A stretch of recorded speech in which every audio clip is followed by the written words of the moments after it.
We're at the front of the house now, in my carport. Bulk of the work I try to keep in the back, but I'm running out of room. I don't want to look too much like white trash with a whole bunch of stuff out in my yard for everybody to see. I live in a fairly busy residential area. It's a 4-lane residential that I live on. But this is my turbo, and I had to do a rebuild of it. Let me see if I can find my old parts here. This is what went horribly awry. Okay, so this is the turbo, right? This is the shaft and everything out of it. If you can take a look, you can see that the blade edges are eat up, and this is what happens when the turbo gets dusted from ingesting dust over long periods of time. Then when the engine fails, this is what happens to the turbine.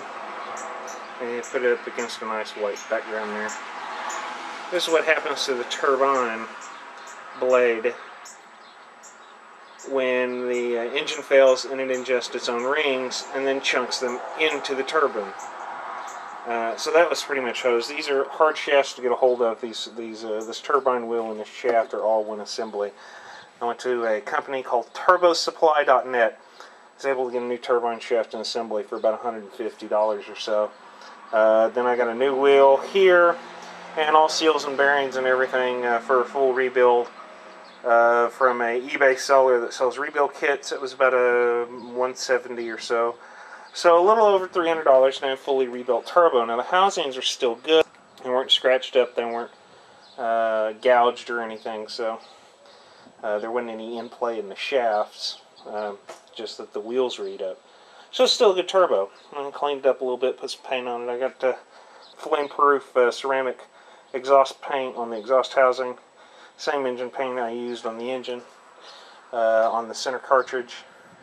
And then cleaned up the aluminum a little bit. There's still some dirt on the aluminum that I'll need to buff out and clean off and whatnot.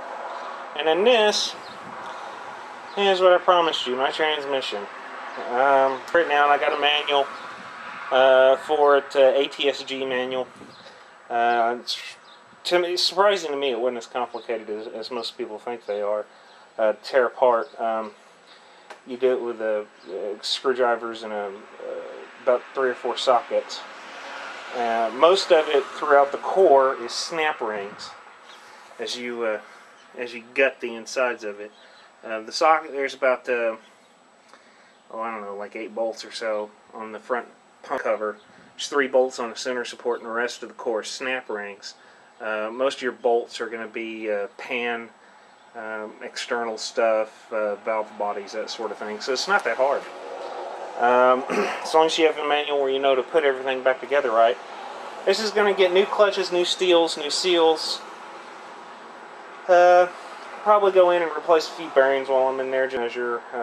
Some of the wear bushings as well are going to get replaced. They're in the kit I bought. I still need to clean that up. I've got most of that apart. I don't have the shift lever out. I don't have the parking pawl out. I don't have the rear, the housing here in the rear. You can see a couple of bolts back in there. I need to get out so I can remove that wear bushing and whatnot. And so that's my next project. I'll probably post a video in order to show all this. I've taken still pictures as I've taken this apart, so I'll probably compile them together into a video. If I can figure that one out. I've never done that one before, but it shouldn't be too hard. And then I'll post what's going on. See the oil fill tube and ports for the